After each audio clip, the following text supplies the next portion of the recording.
We're live. Welcome to Heller Barnes, and we are excited today. We come back off of Neener and having a fantastic week last week, and we have a great guest today, and we'll talk about that in a second. So, Johnny, well, we should talk. What's your first name, sir? This is a random person we just met today. Yeah, just some guy we pulled in from the bus stop and forced him to stand in front of his sheets hanging out in the line there. That's lovely and talented Mike Hennessy, ladies and gentlemen. All and if we had right. sound effect, you'd hear. Yeah. It's a privilege to be here. Thank you, guys. Cool. They're not booing. They're saying Mike. Yeah. So Mike good. just That's got good. back with us. He was at New England. Was that your? That was your a second. second That time? was So I second. thought, yeah. Mhm. So welcome to our show. There will be what you'll see. You've seen the thing, but as people ask their questions, you'll see, and Don will highlight the questions. But let's talk to you, Mike. I'll be honest with you. I've known you for a while because you've been in New England. I think I met you because you came to an event. I don't think I met you prior to you showing up. Is that correct? Yeah, because I was at APAC 2023, and I think we crossed paths at that one because you did your Splendiferous workshop. Oh, that was the last. That was that one at that church building. It was at the Stephen Wise Synagogue. Yes, we all went out to the park to have lunch. I gotta be honest with you, that was a fun get together. It was a great event, and I didn't realize at the time just how historical that Stephen Wise Synagogue really is. I appreciated it because it was a nice facility and they made us feel welcome, but it was still just something I didn't understand who Stephen Wise really was and what a actual world historical figure he really is. One of the amazing things about, and I'm sure it's true to anybody's town, and I encourage them to go wander your town and go to find its beginnings, root through your local library, see where the town started, go find the oldest buildings and the story that surrounds it. Because I'm in New York City, and and Americans are always so impressed with our own history. Then you get to go to Europe or something that's been there since the year zero, and their history is longer. But there's some amazing things, and one of the great things about New York, all the boroughs, but Manhattan, where I live, is I see something I've never seen before pretty much every day. Mm-hmm. And I just find that just wonderful. Now, it's not always good, but it's new. Yeah, I do visiting New York is something I think everybody should do. And my dear friend Karen Commons is here this right now. I'm going to have dinner with her tonight. Yeah. Oh, that's wonderful. Karen is one of the resources that, quite frankly, I don't use enough. Her narrator's roadmap. So many times I have questions, and I realized I went around the block and up and down and all around, and all I had to do was go to her website. Yeah. And she's got either the answer or a place where you can find the answer. Oh my, isn't that true? So oftentimes the answer we want is so readily available, and we just didn't get around to looking. Yeah, if you're not on Narrator's Roadmap, we all three of us encourage you to join. Absolutely. And utilize it. It's a fantastic source for so much information for new and experienced narrators. Mm-hmm. Yeah, the problem that I think almost all of us who are trying to get in, at least at this point, is knowing where to start, because first you go in thinking, I don't know, there's not enough information. And then you realize there is this whole tidal wave of information. It's amazing how much information is out there. And yet when you start, you don't systematize it. You just do a hit or miss and pick up a piece here and there. And Karen's roadmap is really a great way to try to systematize that and make sense out of it, and then know where to go from just saying, okay, I want to do audiobooks to being able to do audiobooks. Yeah, and I want to we haven't talked about, first off, we started weirdly. Hi, Don. No, and I have a technical thing where I'm so you see me looking away. Yeah. People are making comments, and I have one thing that I realize, no, but the comments are not showing up in the stream here, and I'm fixing that right now. So while I was thinking it was just we three speaking into nothing. I'm seeing the comments. Waiting for Godot right here. We've got Margaret said, hello, Jen. Sorry I couldn't come to the retreat this year. We're keeping in touch with Mike, who I met there last year. Okay, super cool. Oh, yeah. Hi, Margaret. And I'm fixing something right now. I'll have that up Okay. in just 1 second. Go ahead and talk some All of right, so we'll yourself. carry on. So listen, so Mike, we're gonna. By the way, everybody, Don has an amazing thing to show us later. We're gonna talk to Mike a little more, but then we're gonna treat you to something that's just mind blowing. So that's coming up. So stay attention. And since we're taking a quick break here, listen, I put this in my Johnny Heller alumni workshop. If you work with me, want to work with me, you can join that group or ask to join that group. But Don and I have been doing this for almost 2 years, and we're happy to have you as a guest if you'd like to be, or if you have a suggestion who to be a guest. We talked, Mike and I talked just last week in New England, and here we are now because, look, everybody has a story to tell. No matter where you are in the business, that's where you are. If you've done no books, working on it, if you've done 500 books, if you're like Sean Pratt or me or something, you've done thousands of books, you all have stories to tell, and it differs. So here's Mike, who I've known now from My Splendiferous and New England.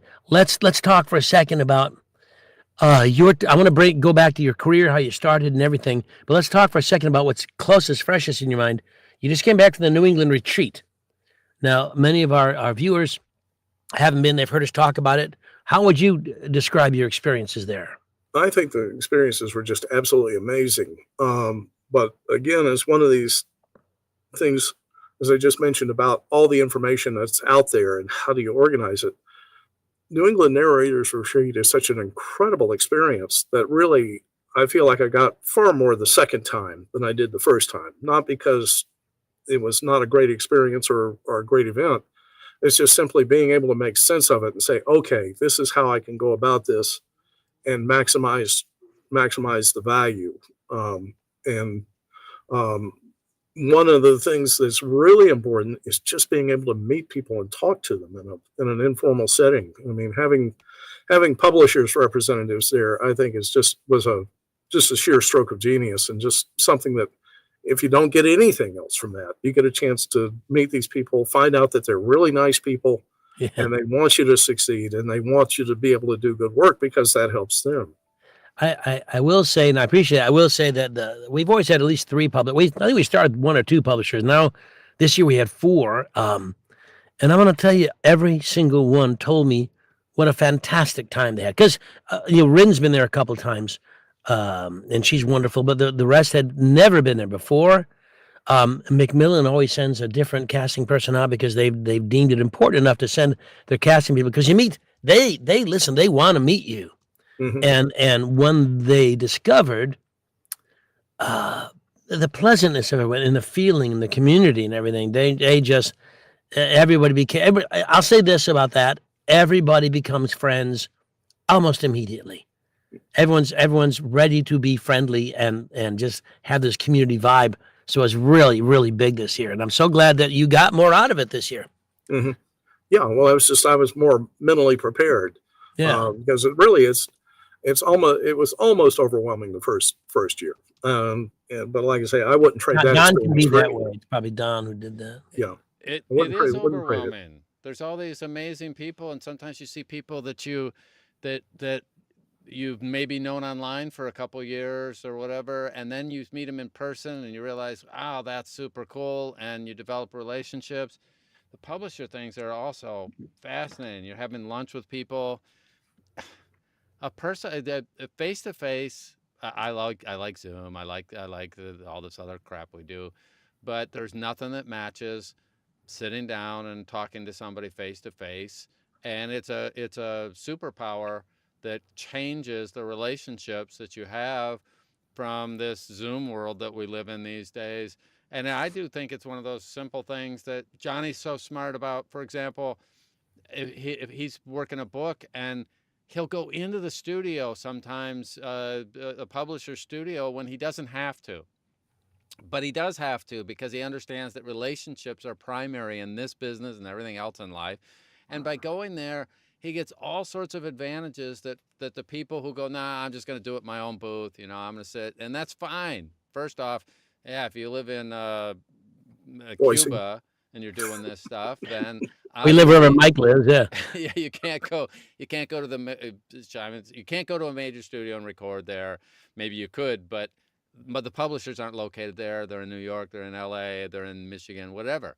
But if you can go in and meet the people, man, what a win is that for you in terms of building your business. So, yeah, awesome. Oh, Yep. there it is. There. So, Mike, where are you located? You told me and I forgot already. I'm in Boise, Idaho. You're in Boise. Right. I want to tell you, my brother loves Boise. Yeah. He likes to go visit. Place. Yeah, apparently it's a not great showing up place on the to live. screen. Mm-hmm.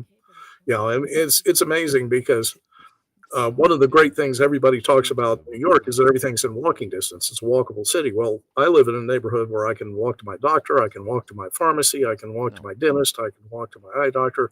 As I get older, these things are very important. It's a very compact type of place.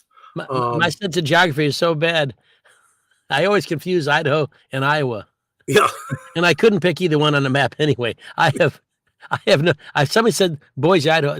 Now you guys, it's super far west, right? Yeah. We're in the mountain time zone, which nobody understands. I can't. I know places I've lived, but other than that, I'm one of the guys who can't name capitals. And give me a map of Europe, I'm totally lost, except for England. It's just awful. Yeah. But that's. Have you lived there your whole life? No, I moved here in 2014 after spending most of my life in Florida, and I sort of semi-retired from broadcasting and everything else that I've done. I've done more than that. Let's talk about you and your career, how you started. But Don, I do want to point out I'm still not seeing any. Yeah. So you just tell us what people say when you're ready. That's okay. all. I'll do that. Yeah. So tell us, what was your first career? You get out of grade school and go right to work at a armaments munitions factory, and then what happened? Yeah, I started working in radio at the ripe old age of 18, at a very small radio station, in a little place called Niceville, Florida, and that was. I always tell, back in the old days when radio still amounted to something, I'd tell people, go find the worst radio station you can find on the dial. Go there because they'll hire you. You can make all your mistakes. Nobody will care. And if you're any good at it, you'll learn the business. And I worked my way up from when I went to college in Tallahassee at Florida State, and then moved on down to Tampa Bay and worked in there as a disc jockey, and then moved on to sports and into news eventually, and really news is where I really found my footing. That was a lot of fun, journalism, and for somebody, let me ask a question about as having attention deficit, but it's something to really keep you interested. General assignment reporting is just a wonderful way to learn about different things. My first career out of college was I was a newspaper reporter at the Chicago Sun-Times. Mm-hmm. And so I said, but when you do it for the news, I have a question about that. When so many stories come in, and the news is sometimes 5 minutes on the radio, sometimes it's 10. I don't know how long time periods they gave you, but were you investigating the stories, or were you reading AP and Reuters? I did a lot of both. I worked as a street reporter for several years, and you pound pavements. You might cover a kindergarten graduation in the morning, go to a city council meeting in the mid-morning. In the afternoon, you might be checking in on a murder trial, and then you might go on to some other hard news type of thing. And that was wonderful. Yes, that's good stuff. That's the only other thing that's ever kept me interested. Yeah. Besides my career. Yeah. The more you do, and that kind of background really fits in well with audiobook narration, especially nonfiction. Well, let's talk about that. So were you doing radio and stuff all the way up until you moved to Boise? I had been out of it for several years, and that's basically the radio industry is collapsing in on itself. It's imploding, and there's just fewer and fewer jobs, and there's really no future in it for what I did, the skills that I had, and so I was when I moved up here, I was looking for something to do, and I thought, well, I can do voiceover. I've got a great voice, and I know how to do all this, and of course, there's so much more to it than that, and if you're going to do voiceover as a general thing, all the different aspects of voiceover with commercials and e-learning and all that stuff. You've got to do it. You've got to approach it as a full-time job. If you're willing to approach it as a full-time job and spend every minute that you're not in the booth recording marketing, you can make a good living at it. And some people get rich doing it, but you can make a living at it. But I just simply, to be honest, I didn't want to work that hard at it. And so I found that audiobooks, the good and the bad is that the bar to entry is very low, but that means that some real garbage gets out there. And if you don't know to use a pseudonym for those early works, then that bad stuff is out there alongside the good stuff. And so. Well, let's look into that a little bit, because the choice of using a pseudonym for me, from a coaching perspective, is to use a separate name, but the quality of the work, it shouldn't be. I'm hoping it's not to hide the quality of the work, and I think that's what you're saying, and I understand why you might do that. But what the hope is, what I hope you've learned, is that people shouldn't start until their quality work is up to snuff, because especially now, when you mentioned radio blowing itself up, falling in on itself, we audiobook voice actors are under constant attack from AI. And I think if we start working, accepting jobs and doing narration when we're simply not good enough, and let's be fair, you're not good enough, that doesn't mean you won't be. Just means you're not yet. Don's an accomplished drummer. Every single human that I've ever known has heard a song and smacked their feet or knocked their hands, or I can certainly take two sticks and drum, but I don't know to read music. I don't know how to do it. I'm not ready to perform. That's all. So I'm thinking that for many of us, I mean, you are where you are already. All the decisions to start are past you, because now you're still where you are. Those of you who are starting, beginning, if you don't feel you're competent, there's nothing wrong with that. That's when you start. That's when you learn. And that's in saying that as a first step toward accepting the idea that you should be better and need to get better. If you want to, here's my thing, and I'll hush for a second. If you want to not be taken over by AI, you've got to be consistently better than AI. It's that simple. So having chastised you in front of everybody. Yeah, but you started at a different time, and in a sense that it's a different world now, and the competition is totally different. So just because I started, I mean, I played drums when I was a little kid. If I were going to start now, I'm competing against people that have been playing for 40 years, and it's so sophisticated. I watch these YouTube things, and these people that are 20 now or 25 are doing things that at my prime, we didn't even know about some of this stuff. And that's the educational system now. People can learn about voiceover. People can learn about audiobooks. People have access to. There was no way when I'm playing drums, I wouldn't have known Johnny Heller existed if we go back 10 years ago, because without the internet and the groups and the things that we have, nobody would know. So you might know Johnny Heller read a book. I mean, I listened to his book 10 years ago, but I wouldn't know how to contact him. And so it's a different world. So it is, people starting today are going to have to be more competent, and they're going to have to work at it, or there's just a lot of competition that wasn't there in a while ago. So yeah, we started at a good time. Yeah. To me, the real breakthrough was finding a good coach. I worked with Sean Pratt. I'm a proud graduate of his Ginger Yoda Dojo, which was a very challenging course. I mean, this is one of those things where you better be ready to work, because Sean cracks the whip on you. He demands good work, and it's one of those things. He's not a nasty person. No, he's not mean, but his expectation is that if you come into his program, that you're there to work. And there's a lot more to it than you might think. And I think that's really kind of a common thread with all the narrating coaches, the audiobook coaches that are out there, is they all have certain expectations, whether they have a really long extended course like Sean's, or whether they allow people to take one or two classes at a time, or on a hit or miss basis.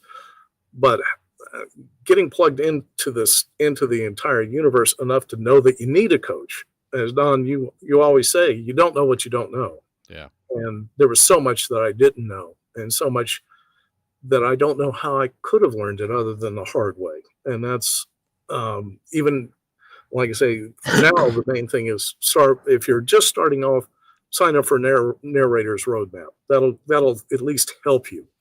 But how do you know a good coach from a charlatan? How do you know? Well, When you start, you don't. yeah, except for you have some life experience, I think. How do you know a good martial arts instructor from a bad martial arts instructor? I don't Yeah. think you do at first, but as soon as you get plugged into that community, first off, Mhm. let's be honest. As an adult, I've taken some martial arts classes when I was in my 50s, and it took me about 10 minutes to figure out this guy's an awful coach. This guy is a great coach or gal. I mean, I Mhm. had the same thing happen with playing pickleball, where a coach, I Mhm. can figure out now that somebody's a good, meaning, are Mhm. they clear? Are they Mhm. nice about it? Can they give me constructive criticism without me feeling like I'm a loser? Instead of, I mean, there's a balance in all that stuff, and a good Mhm. coach can actually break down one of the Heller's biggest things. He can put things in words in a way that, because I'm not a great actor, I'm not I've been around actors my whole life as a musician, but I've been around performances. But he can put things into words that I can understand. And there's this weird dynamic in terms of coaches. The reason people get stuck with bad coaches is because I can do something does not mean I can explain it to you. Oh, Mhm. well said. I, Yeah. and And it doesn't mean that they can even if they're good with some people, it doesn't mean that they're going to be good for you. You Yeah, don't know. by the way, Um, has yeah. anybody noticed that I talk? I mean, I don't talk elegantly or anything like that, but I talk. I can talk. I can put Mhm. together sentences, not good sentences, but I can put them together. But let's say you have a stroke. Don't do that. Mhm. Bonus. If you had a stroke and you have to learn to talk again, I'm the last guy you want to talk to, even though I talk all day long, do it pretty well, sort of. And I don't know how you make an S sound. I don't know how you make a G sound, an M sound. I don't know. Right. What's the shape of your mouth? Where should your tongue be? I love these people that go, well, just put the tongue at the tip of your mouth, and that word or that accent will work for you. And I think, really? Okay. I've been talking my whole life. I got 60 years of talking plus, and I still could not teach you. And that's where a great coach comes in, because they have the ability to do two things. Johnny knows how to do it. He does it all day long. He also knows how to break it down in a way that I could understand it. And if he tells me one way and I go, or I try it and demonstrate that I didn't get what he said, he's got 16 other ways to get to me to the same point, because he's practiced coaching people. And that's a whole secondary thing that isn't the same as something else. And so we've lost the feed there with Mike. So Johnny, maybe we'll go to Mike, can you still hear us? Yeah. No, we told it. Okay. Well, let's talk about for a second. I don't know. Oh, let's go to your thing. Let Don introduce your. Okay. So here's something that I've been working on, and I've been working on this for most of you know I have something called Pre-Check, which will go ahead and take your audiobooks, and it'll give you all the stats on them. And I've been working on this side project that'll go live here in another week or so. Oh, and it's called Pre-Read. And what does it do? It does book prep for you. And it's called pre-read because, hey, it doesn't mean that you're not going to read the book. But let's say Johnny's doing a series and he's done 3 of these books, and I'm going to here's what I've been working on. I think you'll be pretty impressed with this. Let me see if I can turn this on. There it is. This is brand new, something I'm working on right here, called pre-read, and watch how long it takes to get this stuff. So I'm going to drag in, and I'm going to drop a PDF file in here. And there's my, let me pick a different one. Hold on, I'm going to take that one out. And I'm going to put in a different one just because I have a different title on. There we go. Okay. So there's my, You just put a PDF in there. I just put, this one's a docx, okay? You either have Okay. Word docs or you have PDFs. It'll do both. You can do either. And I'm going to ask it to pre-read this for me. And let me put, and it just uploaded it. It's taken the book. It's now reading it. And I still have some formatting things. This is in alpha. I'm not going to give this to you. but it took about that long. By the way, it's going in. I have it set up right now where it is going. It's reading. There's 12 chapters, and let me give you a couple interesting things that I think you'll find, and that's that it figured out that those 12 chapters are 8,600 words, and that's 9 hours and 21 minutes worth of finished audio. Okay, so on the 12, it's doing a word count on the book and multiplying it. And you'll be able to set your rate. So this is defaulting to 9,300 words per hour. And if you did the standard, that's kind of what but you'll be able to tweak that to whatever your reading rate is per hour, and it'll tell you what the total finish time for this book is going to be. It also gives you a summary of the whole book. Whoops, I got to click on the right thing here. And it will tell you it's deputy whatever who's doing this thing, and this is only 12 chapters because I'm testing mode. So I get to set in my testing how many chapters it will bring back. But then what it did was this. It went through in chapter 1 and it knows that there's a scene. So and that scene is they're driving in a car and there's a deputy, and at the very end it talks about he has a dog and whatever. And then here are the speaking characters that are here, and here's some details. The dog speaks, it looks like. What's that? It says the dog speaks, a black and tan German Shepherd. Yeah. Wonder what he has to say. Yeah, he's you're right. I mean, that's just the details about him. By the way, though, he's a great barker. I will just put that out there. And somehow it missed that, but he's loyal. But every chapter has a summary of what's happening in that chapter, and the characters in the chapter in the order they've appeared, and then some details so that if you come back, let's say you get to chapter 10 and you're thinking, what's in chapter 10? And you want to know, oh, this guy came back, Mike Murphy's there, and you know who's in the chapter, you know that he briefs you get a little section that tells you about this. It's a summary of that chapter along with the people that are in it so that you have their backstory. And it goes through and it'll do the whole book in 2 minutes. It'll have all this information. Every single chapter has a summary. Then it has a master summary for the complete book, which will show up at the top. And then here's something I just added yesterday. And this is the speaking character overview. So what it's doing is that there's the first time he appears in the book it says Mike, but then here's his other names. He's Chief Deputy Michael J. Murphy, but he's also known as Murphy because this will happen. If you have somebody who's a sheriff, his name is Hank when he first shows up in the book, but he's also referred in the book as Sheriff because depends on what's happening. Sometimes he's Sheriff Hank Powers, sometimes he's Sheriff Powers, sometimes they just call him Powers, the people that know him. So you get all the alternate names for the different characters that are there, and you get their backstory. And one of the things that isn't obvious right now is I'm working on the accent hints, and it will also tell you his age, if it comes up in the book. I mean, obviously, someplace in the book, they usually say, and that's something I'm working on right now. I'm working on this section right here. I don't like the formatting. The formatting is going too wide. But you will know that character's middle age, that character's 48. If it says he's 48 in the book, it'll grab that and put in that he's also from Tennessee, or he grew up, whatever. And we're looking for hints about his accent so that you know that, but you also know names, you know the alternate names, a lot of good information. So here's the bottom line. You're going to be able to put in a book. You saw how long it took for me to take a book, and in the course of about 2 minutes, you can drag it in. It will read it. It just went ahead, and now it's starting to analyze it. It's currently doing the analysis. And then in the time that we just said that, it just brought back some chapters. It's adding it's on chapter 9. It's going to add, I only have it to 12. It would keep going until you have 60 chapters.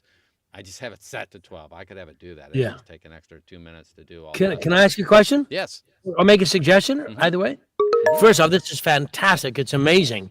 I'm wondering if you've thought about, and that just occurred to me, having something where the thing can analyze potential trigger warnings for people. Let's say, for example, you offer me a book, and in the book there's sex with various fruit, right? And I'm against that. Right. Well, I don't want to read that. So it says, fruit sex, or whatever the issue is. Is there a way you could add something like that? Because a lot of times people say yes or no to a book, whether or not they find the things in it too triggering. Let's say an animal dies or something, or anything, whatever Well, triggers you. yes, and here's the thing that no one will know to begin with. Right now, I'm having it do, I have a couple of things in the background, like this is doing fiction analysis.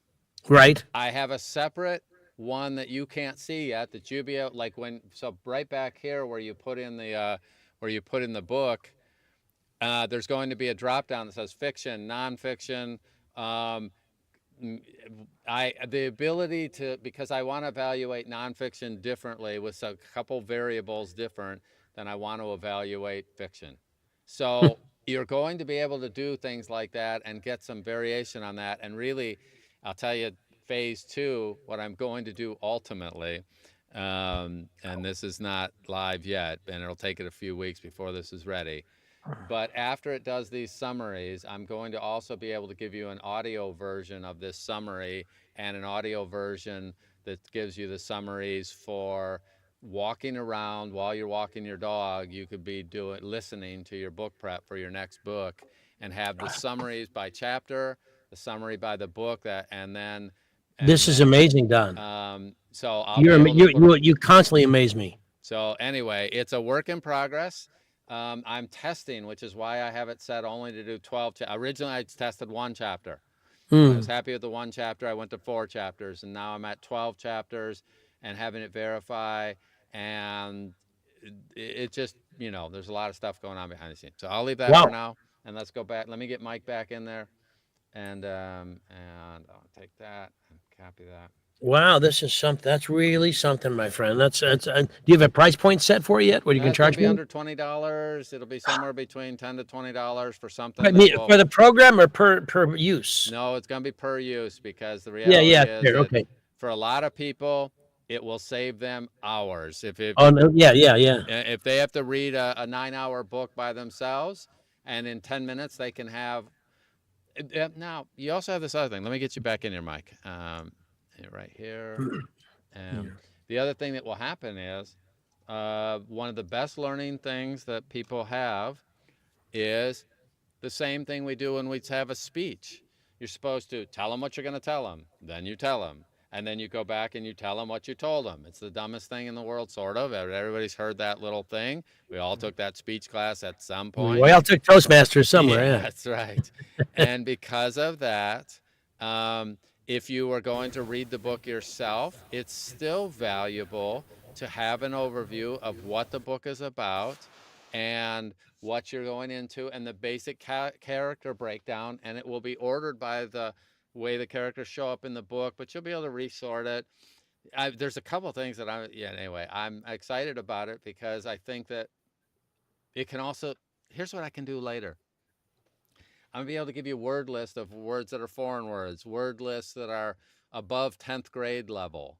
Okay, I can pick what grade level I want it to pick out words that we think might be harder and give you a vocabulary list. And I mean, ultimately, I might even be able to link out to different services to do that. But I can give you a word list of things that we think are going to be problematic, and you'll probably be able to adjust it. I haven't figured that out. I don't know. I've just got it in the back. I've got it on my feature list. Well, why not pull out all the words that are above 6th grade level or 10th grade level or something, or this can be so amazingly helpful, and particularly I think in nonfiction, where you just, just word pronunciation in general. I mean, for $20, getting all your words pronounced. Nothing wrong with that. Yeah. So this is fantastic. What are people saying? Are anybody saying anything? Because we don't have the chats. Yeah. What I'm saying, I'm in. Yeah. Yeah. I used preppers a couple times. Finley Stevenson, who I quite like, did some stuff, and it was great. I would, and I still think using a human prepper is great, because they also, people who are audiobook knowledgeable, but this is a shortcut, and you can still go and still have it prepped later if that's what you need or want. But this really helps. I'm going to be able to do, just so you know, I'll be able to export it to a Google Sheet, so that if you decide you want to put some notes in it that are beyond what we're capturing here, you want to do something beyond, you'll be able to do that. And so you can print it out as a PDF. you can go ahead and save it to a Google sheet, and you'll be able to then, go beyond and do something that I never dreamed of. And Don Baarns, it's ladies and crazy. gentlemen, busiest, the hardest working man in show business. It's so anyway, it's been one of these things that I've been up late, and I've been up. Yeah. And so, yeah, What's up late Margaret for you, said, Don? I can't wait to see the nonfiction version. The reality is, so here's what's going to happen over the next week. I'm going to ask for people to assist. I need some testers who will take things they've already done, not for future books, because like you can't tell if it's right. Like I showed you that, and if I read you the summary of chapter 6, you'd go, I don't know, you haven't read that book. But my wife will come in, and so she sat beside me, and she said, gee, it knew that. That isn't until chapter 13. I mean, because it has all this information in the summary, it's able to figure out the whole book. And she was able to go, yeah, I don't remember that. And then she reads this, oh, yeah, it was in there. She knew about 90% off the top of her head from something she had already narrated, but it might have been 2 years ago. And then this thing even had some more depth. She's like, ooh, that is actually right. I forgot about that. Yeah, it's right. It's right. Cool. It's really something, so Don. Congratulations. I'm gonna get one of Johnny's scripts for something. You just did maybe the Blues Brothers book or something. Yeah, I'll see what I got. No, it totally missed that. Yeah. Yes, it got that. Yes, it got that. Skip And Dan Aykroyd. You'll be able to pick. So back to Mike. Yeah, bet. So let's go back. First off, that's excellent, Don. Thanks for sharing that. I'm sure everybody's excited about it, and we'll do some questions but Mike, tell us about now that you're doing. Here you are. You live in Boise. You're doing your work. Let me ask you a couple questions. So tell us about what your first book, how you started, and then I want to ask what your days are, a typical Mike Hennessy day. Well, the first, I can't really remember the first book because there was like a clump of them. Actually, one of the one that everybody is told now, don't do this. Don't do this kind of book. Okay, so the first couple of books I did were computer programming books. And total nightmare scenario. But those books sold better than anything that I had until I started on my second site.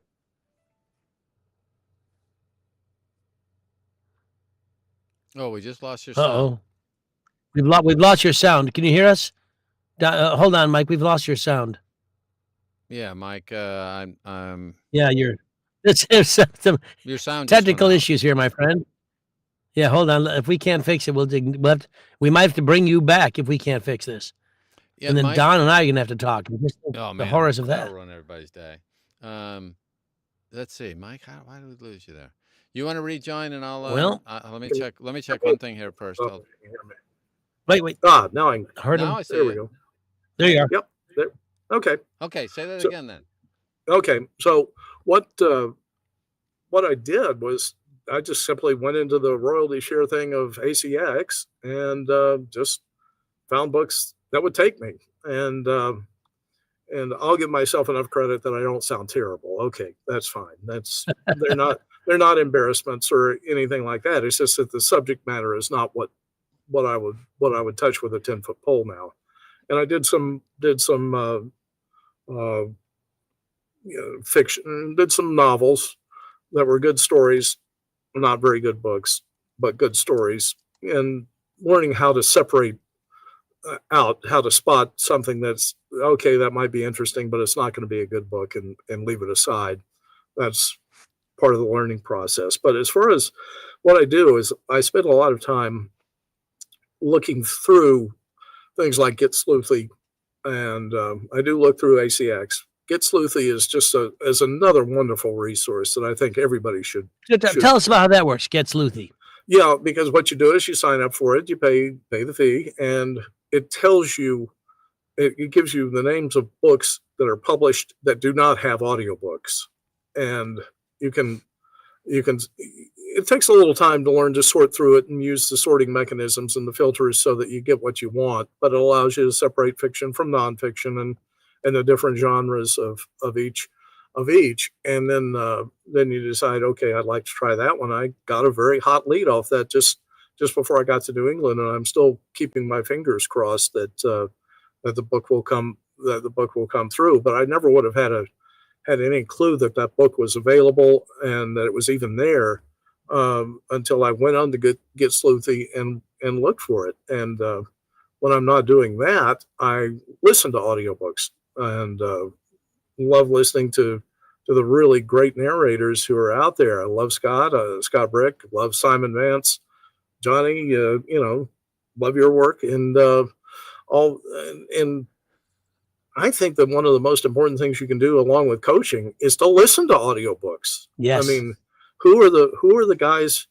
There are a very select few of us whose names on an audiobook will sell the book. And if once you figure out who those people are, listen to them, because they'll tell you, they'll show you what really works. I want to add. Go ahead, Don. You're dying to say Well, something. Go ahead. the thing is I'm trying to find sleuthy. First, how do you spell sleuthy? I found it. It's right here. It's called. It's Get, GET, then SLEUTHY. Mm-hmm. And it's Hannibal Hills is the guy behind it. Mm-hmm. He's a well-known narrator. It's Get Sleuthy. I looked at it myself. Got it. I'll put that in the chat. Yeah. The thing is funny is Google was coming up with Get Slutty. Yeah. That's Well, I already know how to do that. Site entirely, and it's also fee-based though. Yeah.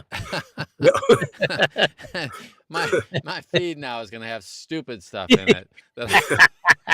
But, Joanna was looking for a new winter coat. Now, if I go Instagram anywhere, because we're on the same internet, I guess. Right. It's the female winter coats are all over the place. Yeah. And when I'm not working on audiobooks, my other job is teaching martial arts, here in Boise, and that's been a decades long. I started that before I even started in radio. It was the usual thing. Got bullied in elementary school and stuff like that, and worked my way through, and finally found the right guy when I was in Tampa, and I've been training with him since the mid '80s, and worked my way all the way up through the ranks up into black belt territory. That was an interesting journey itself, because there were a lot of breaks and pauses in the training. But finally finding an art that really worked for me. Which is what? What do you? Well, it's called Toshindo, which is a variant of the arts that the ninja warriors of Japan handed down. It's interesting because ancestors. I'm sorry? My ancestors. Yeah, those guys. Yeah, the ones that are still hiding in the back there. Yeah.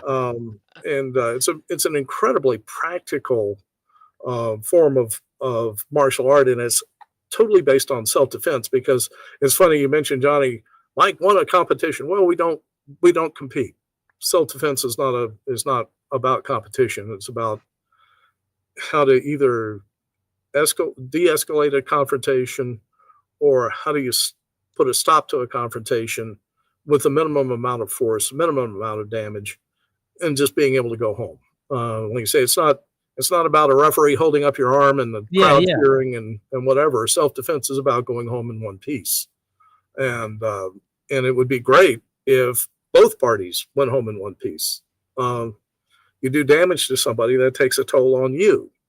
So even if you win, there is damage done to both parties. And so are you a sensei of this art now? I'm sorry? Yeah, a sensei. Are you a master of the art? I am not a master of the art. I can have the title of sensei because I teach, but that's a title that people give to you. You don't take it. And that's my opinion. People say it's honored. The translation, as close as it can be, is honored teacher. Yeah. And if somebody wants to call me that, I really appreciate it. But it's not something where I title myself Sensei Mike Hennessy. I don't do that. That's up to somebody else to say that. Have you ever threatened another narrator or a publisher to give you work, or you choked them to death with your black belt? No, hopefully that's in the back of their mind. Just tell them they're currently surrounded by your ninja friends. They just can't see them. Yeah. Yeah, exactly. You have the typical ninja look, though. Yeah. Because but here's the cool thing. First off, I do have a son that got near black belt, whatever the one is below that in Aikido. And he spent 3-4 years working that. And he dragged me into it at one point, which turned out to be a fantastic training. And the one thing I've learned, insanely disciplined people, and people who learn, I don't want to get in a fight because even though I might, quote, win, I am going to get hurt in the process. And they know how to de-escalate. And I think it's like anything else. Heller's not going to be intimidated by anybody in the narration world. That doesn't mean he doesn't respect people. There's a difference between respect and intimidation.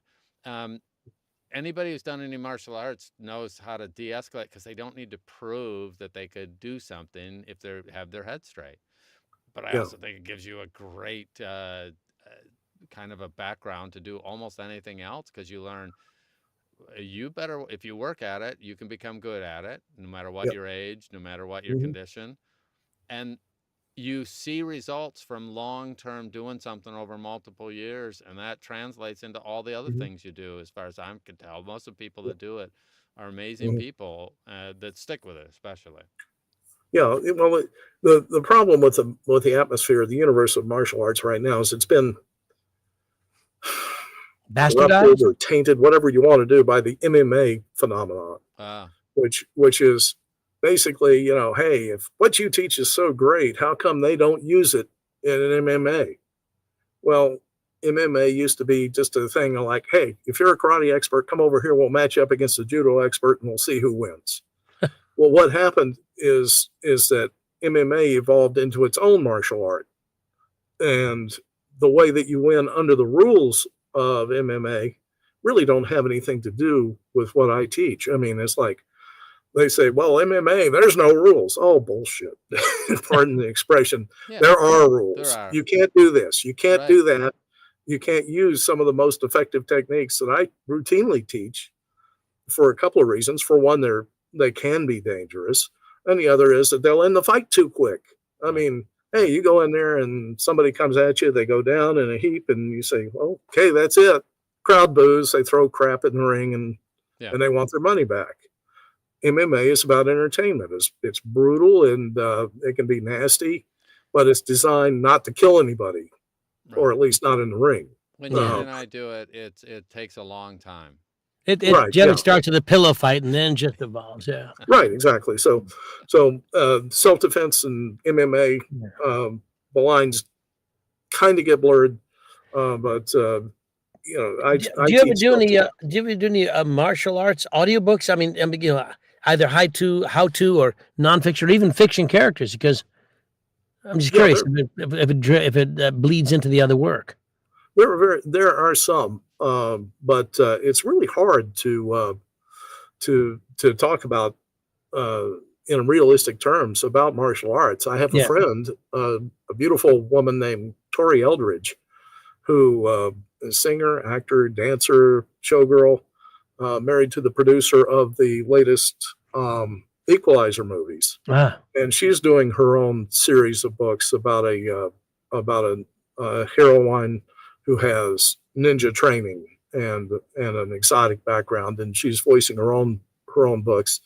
And so they're probably from the most. She's a 5th degree master. She is a master level instructor, and so the reality that what she brings to the martial arts parts of those books is going to be real. There are others that are just some that have some basis in reality. There were a guy named Eric Van Lustbader did a series of books some years ago. Yeah, I remember those. And some of it was real, and a lot of it was crap. Yeah, he took over entertaining crap. And when Robert Ludlum passed away, Lustbader took over some of the Bourne books, the Bourne series, in addition to his own stuff. So let's go back. Let's leave the world of martial arts for a moment and return to the world of audiobooks in your day. Are you finding most of your work through Getzluthi, through ACX, or are you working with publishers now? What are you doing? I'm getting most of my work through my association with McFarland Publishing. That's a small publisher out of North Carolina, and they've been very, very generous. They're a small publisher. They specialize in nonfiction. They do a lot of pop culture, and I just lucked into a book. In one sense, I lucked into it. I didn't luck into it because I applied the principle of going out, finding a book that's not available as an audiobook. I found a Civil War book by a scholar named Corey Farr about General Longstreet at the Battle of Gettysburg, and wrote to him and said, I'd like to narrate this audiobook. I sent him a sample, and he said, oh, I'd love to do it, but the publisher holds the rights, and rather than try to go through the whole thing of him buying back the rights or whatever, which you can do, I just decided to approach the publisher, and they said, sure, go ahead. We did it as a royalty share, and the book sold very well. It's still selling. And so I said, well, how about if we do some more? And we'll do some more. And I get an occasional per finished hour book from them. I get a royalty share. Basically, I have done Civil War, serious, not so serious. Doc Savage, A History of Doc Savage, the Pulp Hero. Yeah, sure. And that was a really fun book, and it's selling. And then the latest book I have is called Iran's Shadow Weapons. Their covert activities and intelligence gathering, and their motivations for why that regime does what it does. And that book is selling well. It's a very serious topic. I'd love to run it through your program, Don, and see what it makes of all these Arabic and Farsi words. Oh yeah. I don't know if it'll blow a fuse and go tilt or what, but Yeah. that'd be fun to see what it makes of it. No, we'll figure that out. But can you drill down? So let's say I haven't done this. How did you find that book that you ended up going through that first the publisher? How did you find that book? And talk to us about that process. Well, I thought I was going through Audible, looking at books, and or Amazon, just looking at books, and I'm a history buff, among other kind of buffs, but I love history. And oh, there's a Civil War book. Oh, General Longstreet. That's interesting. And sure enough, I looked it up. No audiobook. Simply, I mean, it wasn't rocket science. So I traced the authors through his webpage. Okay. Contacted him, and he gave me the contact person at McFarland Publishing, and so we took it from there. It's not rocket science, but if somebody doesn't point it out to you, it's not that it's something that I never would have thought of doing. And how long did it take you from the time you found the book on Amazon to the time that you got all the way through to the publisher? I mean, was this one email and poof, they gave it to you? What was that process like?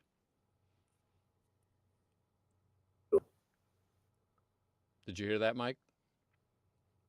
Did we lose Mike? Can you hear us? Can you hear us? Can you hear?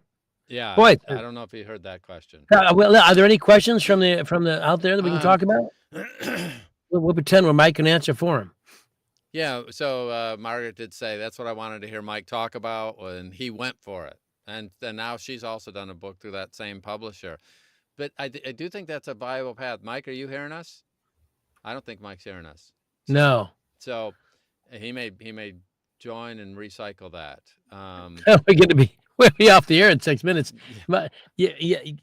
So I'm sorry. But so I don't, like I want to hear stories from people that started off and found something, and how did they get through? Because that's just one of the biggest things if somebody's starting off is how do you get your first book? Well, I'm going to summarize what he's saying. He has an interest in Civil War history. He found a book that is in the subject area that he likes. That's the right place to start, is with something you already have a background. Yes. So many people I find just say, I'm so excited to be doing a book, and it's not a topic or a subject or anything of general interest to them at all. All right. So it becomes, and if you just take a book because it's a book and someone's going to pay you, it can become a slog and something that's not at all fun. And then you get into the audiobook world and you're not enjoying it. Right. And you still can't hear us. Yeah. Oh, I'm sorry. I'm trying to be. I don't know how to sign language. But let's see if he gets this. Yeah. He got that. Well, I don't know why we can't hear Mike, but his story is great, and what he's doing. What I want you guys to take home with you is, look, he's working to get work. Yes. He reached out. He found books, and I think you heard those in New England heard this. Look ahead to see what doesn't have a narrator attached. Let publishers or authors or people or rights holders know, hey, this is This is like if Mike, let's say, wants a book on the history of ninjas or something, or Don wants to do a book on the history of the Drummer. bass drum or anything, or just a guy or a story about a guy who's a drummer. Yeah. That's his fiction story. Stuff that you can relate to. I'm telling you, it's far easier to do than things you can't relate to. Can you hear us yet? No? Oh, let me see. No. You know what? I've got an idea here. Hold on. Okay, we can try something. Just a I sec. got an idea. We'll try and get you on long enough to say goodbye. Yeah. Yeah. This has been well, these things happen, my friends, and it's not something we could fix, otherwise it wouldn't have happened to start with. So we're working on it, and we apologize for the technical lapse. For a guy who's a Luddite and this stuff, I think it just happens, and it's probably the hand of God. He doesn't want you to hear from Hennessy. That's what it is. Yeah. But anyway, so, yeah. We're working. Get him yet? I don't.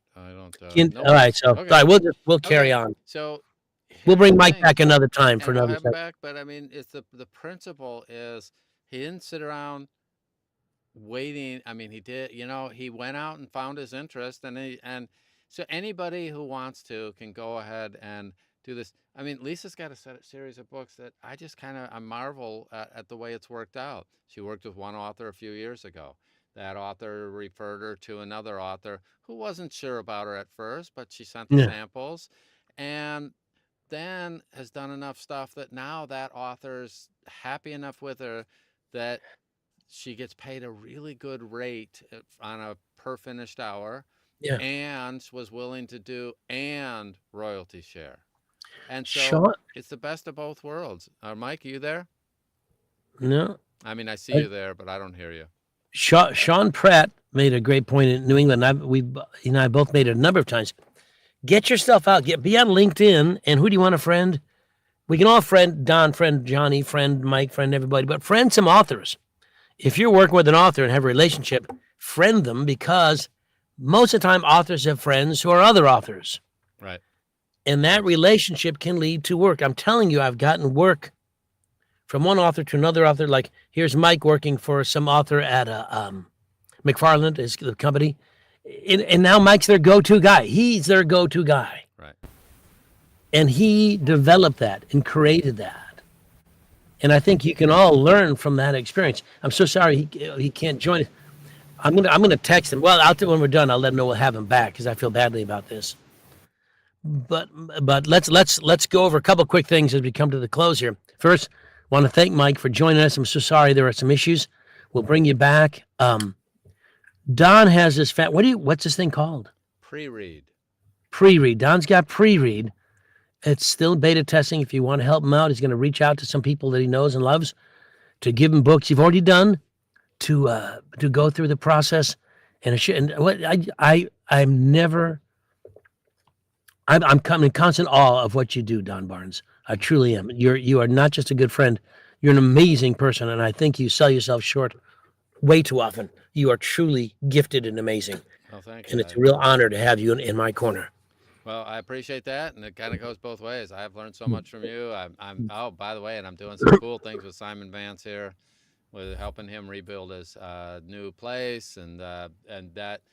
The funny thing, I had lunch with him a few months before his house burned down, and then of course he goes to Neener, and we reconnect at your event.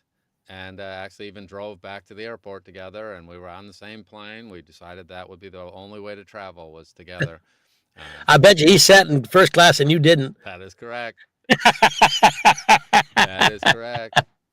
Can you hear us, Mike? All right. Now you're back. Glad you're back at the. So cool. We were thinking we're going to have you back. Yeah. Well, I did want to at least get back in time to say thank you both very much for having me. I enjoyed it very much, and hey, it's all live, so there we go. These things happen. But here's the thing: with your background, you don't give up. I really appreciate that. And number two, I think you're an inspiration for people that when they're starting, they go out and you found something and you took the breadcrumbs until you got to the end of that. And had that one not worked out, I think you would have just sat in the corner and cried, or you would have found another one and taken the breadcrumbs and worked your way until you found one. And if that didn't work, I'll bet you would have done it a third. I just haven't met anybody. Martial arts and many other hobby type things teach people that you don't succeed necessarily the first time you do anything. And it's a process of iteration and doing it more and trying things, and they don't work and they fail, and not getting blown out. This product, pre-read, the number of dead ends I've gone down to get it to do certain things. I mean, I've spent a whole day shaking my head going, man, I can't get it to do something. And then 3 days later, it's doing it, and then I forget about that pain. So you're an inspiration. Yeah. Appreciate you There's having one, you here. Johnny, any final things you're yeah, proud one of? interesting thing is I've studied martial arts when I was younger, and I want to get back into it. But one of the first things you'll learn is how to fall down. Yes. And I think that we should all learn first how to fall down so you can get back up, because in anything you try, Yeah. you're going to fall down. Yeah. And the winners are the people who get back up. Yeah. Well, the most inspirational thing that anybody has ever said to me, and it resonates with everybody I tell it to, is 2 words: keep going. Here, Right here. on, right on. Oh, Mike, thanks for being here. Thanks, Sorry pal. about technical things, but we'll have you back. You're an inspiration. Appreciate you. Johnny, of course, love you, man. And we'll see you all next week. And of course, we'll see you on the wires. You have a great day. Talk to you later. Bye, all. Bye-bye.